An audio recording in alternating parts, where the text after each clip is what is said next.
Hi, hello everyone, and welcome to a very special bonus video where we are going to be talking about some really specific nitty-gritty 1%er type stuff about how you should structure your answers on a SAC for Area Study 1 in Unit 3. So we're going to talk about some really specific stuff about the types of questions you may be asked about, like supply and demand, relative prices, market failure, government failure, and I'm going to give you some really specific like terminology you should include and all of that kind of stuff. So hopefully if you're watching this, you've also seen, I did another video where it was kind of just like tips about the SAC in general, where I covered every single key knowledge dot point. We won't be doing that here. Still going to cover a lot. I don't know how long this will take. It'll be like 15 to 20 minutes if we are to get through everything. So let's get straight into it and not waste time. So before we start, although I'll be giving some brief tips about task words, if you want a more comprehensive guide or comprehensive description, I have a guide to task words on my website that is available for sale. It's $20. If you are a student, feel free to get in touch with me via email, and I'll cut that down to $10 if you want that and you think it will help you out. I'll send you a code, you'll be able to do that, and it could be beneficial to you. Who knows? Give it a go if you are interested. So now, to get straight into supply and demand questions. First up, one of the first things you are always going to have to do on SAC 1 is fully label the market for something. In this case, we're going to be doing the market for tacos. So what you need when you are fully labeling a supply and demand diagram is firstly, you got to label the y-axis, price. I normally include dollars there to show that that's the units. Then you got to have quantity, which got there. Also, I like to include the units because that makes it really specific. You need a title, market for, and then whatever it is the market for. So market for tacos. Then we have our demand line and our supply line. So as we know, demand starts with D. It is a downward sloping curve, goes like that, and we label it with a D. Then we've got our supply line, which goes like that. Supply has the word up in it, slopes upwards. We mark that with an S. One thing I really like to do is have people mark down the equilibrium point. You don't need to do everything to scale. Like you don't have a lot of time. It's a quick SAC that you got to get through. And with this, realistically, you could do it's $3, and at $3, it is 100 quantity demanded, or 100,000 to be specific, and that is the equilibrium price and quantity. So you're gonna get usually around 4 marks for doing that, which is pretty easy marks, to be honest. Usually in terms of how I mark it, it's 1 mark for the title, 1 mark for each line, and then 1 mark for getting both the axes labeling correct. So it's pretty easy 4 marks. And in terms of if it's a 40 mark SAC, if you're matching what I do, that's 10% for just that, which doesn't take very long at all. Nice and easy. So that's kind of first, just for drawing them. Then if we are to get into some specific questions of what they might ask, I'm just going to throw in a quick version of it just quickly. So you might get asked a question like, what's happening when the market is set at and then a certain price? So let's go with $4 for the price here. What it essentially wants you to do is talk about the quantity supplied and quantity demanded. So you'd say that and you include the units for both of them. So the quantity, and you'd be like, is 170,000 supplied and 50,000 demanded. And that's where the units is really important, that we've got that in thousands. Really important to include. So demanded. And so that's one of the marks for getting both of them correctly with the data. Always use the data if there's data available.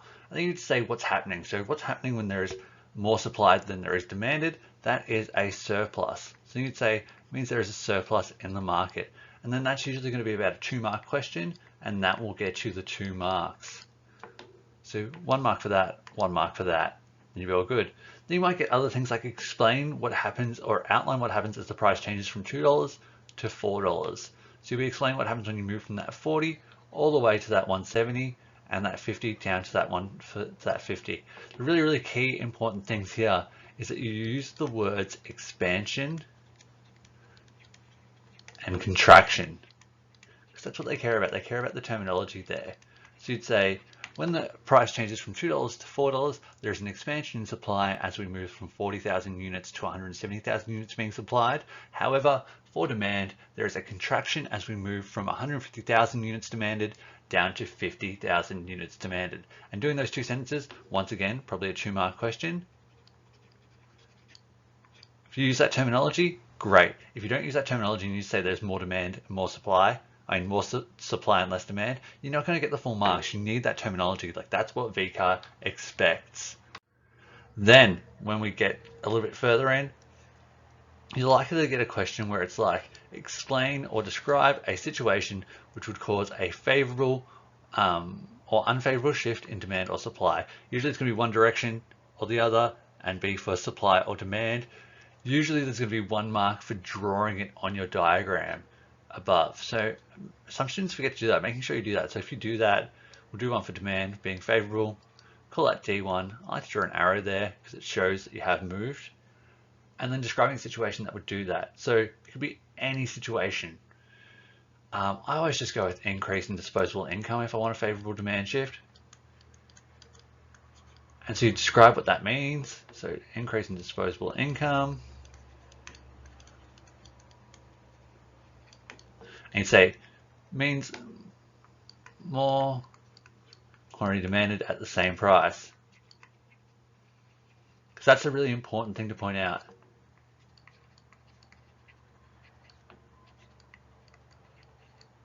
Describing that situation, so why an increase in disposable income leads to more quantity demanded at the same price. That's probably going to get you 1 mark for doing the demand and probably another mark for doing that. And then often there is, in the same question, explain how a new equilibrium is formed. And what's really important with that is that a lot of people just say, oh, there's a new equilibrium where there's a higher price and higher quantity. But that's not the case. Actually, what happens is in the short term, you're moving to the more demanded at that same price. If we change to a red pen, we'll go at that point. So originally we're there. So how do we get to that point up there? Well, what happens is a shortage forms in this case, created as demand outweighs supply. Then consumers bid up prices until a new equilibrium is formed. So you move from that point to that point, and that's how the new equilibrium is formed, where you get to a higher price but a slightly lower quantity than previously. And it's really important to be able to talk about that. So shortage created, then similarly, like say we had an unfavorable shift in demand to have the opposite, I call that D2. What's happening is a surplus is happening. We've got all this area there. What happens when a surplus happens? Well, businesses start discounting or selling off their stock at a reduced price until we reach a new equilibrium. So it's really, really important that you are able to talk about those things, but it's really important to get to that point where a shortage or a surplus occurs. The same kind of thing is going to happen for supply. Just once you shift the line, just follow the original equilibrium to the new line, and you're going to be able to work out if it's a shortage or a surplus. So that's it for supply and demand. Most of the things you're going to get asked about with them. Then to get into elasticity. Elasticity questions should technically only be theoretical in nature based on the wording in the study design. In the study design, it says you need to know the meaning and significance of price elasticity of demand and supply. So in my experience, it's about describing whether a good or service is more or less elastic and why. And when you do that, it's really important to point out the factor which impacts price elasticity of demand or supply. So for demand, things like degree of necessity. So if it's a luxury or a necessity, the time, if you need it now or you can wait, and the relative importance. So like if it's, or the relative cost, like if it's cost 5 cents, it's going to be more inelastic because you don't really care if it goes up 1 cent. Those kind of things. And then for supply, the time period, so how long it takes to produce, the durability, if it's perishable or not, and any unused capacity for supply. So if we talked about a sample question, explain how the price elasticity of demand for toilet paper is impacted in the event of a lockdown. Firstly, you talk about the fact as in lockdown, it became more of a necessity than normal. And you kind of mentioned why, what that means. It became more of a need than a want, and therefore became more of a necessity, which led to it becoming more inelastic or less elastic, and then explaining why. So you get 1 mark for talking about the factors and then 2 marks for saying why it's more inelastic or less elastic overall. And so it's really important you talk about that factor and then how that impacts the elasticity, because most of the time, who just go with elastic or inelastic, but talking about the factor really helps show your application of your knowledge and really clearly point that out. For relative prices, chances are you're going to get around a 3-mark question asking how relative prices impact resource allocation for businesses or consumers. So first up, one of the things that people always forget is describing what relative prices are, which is a ratio of the selling price between one good and another. So ratio, it's really important that selling price of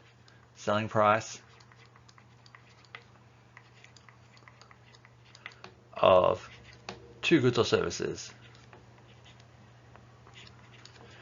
And then you got to describe how it impacts businesses or consumers. So with businesses, it's all about relative profits. So if one good increases in price, businesses are likely to shift their allocation of resources towards the one that has the higher selling price, as it is more relatively profitable. And that's what you've got to include there. It's really great to use an example to show your application too. So it kind of ends up being around 1 mark, 1 mark, 1 mark, because that helps really show what you're doing overall. If you get asked it about consumers, it's always going to be that with consumers, it's about they just want to maximize their utility or their satisfaction by purchasing whichever one is cheaper overall. So consumers will reallocate their resources towards whichever product is cheaper overall to maximize their utility.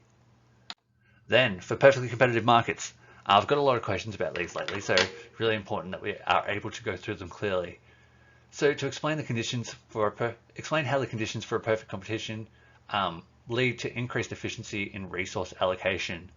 I had a student send me a question the other day about a practice question they were doing from a tutor where it said explain how perfect competition achieves each of the 4 types of efficiency, which is just like, whoa, that's a big question. But it's kind of important to know how it does improve efficiency in terms of quality and price. So you need to describe some of the conditions to perfect competition and link those to why they would increase efficiency. So for example, no product differentiation means that businesses must ensure their products are of the highest quality and the lowest price if they want to guarantee sales. Therefore, they have to be as efficient as possible. Because there are many buyers and sellers, they have to make sure they have the highest quality and the lowest price if they want to guarantee sales.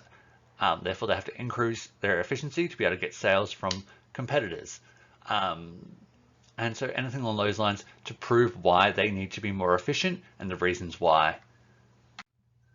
Then for market failure. With market failure, questions are either likely to ask about a specific type of market failure or give you free rein to choose. So it depends how kind or not kind the person assessing you is. I've done both in the past. Sometimes I give the option. Sometimes I let you choose whichever one you want. So you need to know about all of them, which is the harder part. It's often tied in with a question about how the government corrects that market failure. So there's going to be a question about describe a certain type of market failure, and then another question being like, outline how the government corrects the market failure you talked about in the question above. But it usually follows a structure of describe the type of market failure, so whichever one that might be, describe how the government attempts to correct it. So we'll probably say, describe the type of market failure, probably around 1 or 2 marks, depending on what it is. How the government attempts to correct it is another mark, and then applying this to an example is another mark. So it could be usually around 3 marks. So for example, if you talked about asymmetric information, talking about the fact that if a situation where a seller has more information than a buyer, the government tries to correct this through advertising and legislation about freedom of information, and then applying this to an example. So you could talk about cigarette packaging and the fact that the cigarette packaging advertises the health risks of smoking cigarettes. That makes sure that buyers have all the information before they purchase that, so they may not make a purchase that would negatively impact their living standards or negatively impact the allocation of resources. Then lastly, government failure is usually a 4-mark question. And I like to use analyze as a task word. You could get discuss, but it's hard to talk about the strengths and weaknesses. You could get evaluate, but also kind of weird to talk about. And evaluate's not really in the key skills for this area of study. But what it needs to include, so what the government implemented to correct the resource allocation, what it was intended to do, and why it made the allocation of resources worse overall. So one of the ones I've been talking about as being one of the easiest ones to talk about is the minimum wage. So that's fine. I like to talk about COVID safe, NBN, or JobKeeper because I get to be really critical of the current government, which is fun to me. But if you want to talk about the minimum wage, you talk about why the government implemented minimum wage. So minimum wage is the minimum amount employees are allowed to be paid, which guarantees them to have a decent standard of living. Our minimum wage being significantly higher than overseas countries, although it was designed to give people a decent standard of living because it was so high, businesses chose to produce overseas rather than within Australia. This means that there are actually less jobs available in Australia and less people earning an income, which means that the minimum wage has actually had the opposite effect of what's intended and therefore made the allocation of resources worse overall. And talking about something like that makes it really clear how it is government failure and how it is the allocation of resources is worse because of it. With the COVID Safe app, it's kind of like they were trying to correct the allocation of resources by being able to quickly identify COVID cases, being able to trace them quickly, and therefore limit the spread and keep people in the workforce. However, a $17 million project only identified, I believe it was 17 cases or 16 cases or something like that, and it cost about $1 million per case. And this money could have been better allocated towards better contact tracing or something along those lines, which would have improved the allocation of resources. So that's pretty much it for government failure, but you need one contemporary example. So just find one that makes sense to you and know it really well and be able to do these things with it. I know a lot of schools just pick one. I like to let you pick because I might pick one that you hate. So that's pretty much it. So end of video stuff, as I like to do. There is a Discord if you want to talk to other teachers, other students about economic stuff to make sure you're getting the widest range of feedback possible rather than just me, because I'm one source and I have opinions, other people have different opinions. You want a wide array of feedback to maximize your learning outcomes. Head to the Discord. If you want to get a link to join that, go to www.therunnинgeconomy.com. There's a link on the front page to that Discord. If you're not subscribed to this page, please subscribe to it. It looks good for me in terms of eventually like being able to do more stuff with this page, but I also really appreciate being able to know what's going on. If any of this is helping you or you have any other questions, send me a comment, send me an email, join the Discord, ask me stuff there, anything along those lines. Other than that, I hope you have a wonderful day. Good luck for your SAC if that's coming up soon, and I will see you next time. Goodbye.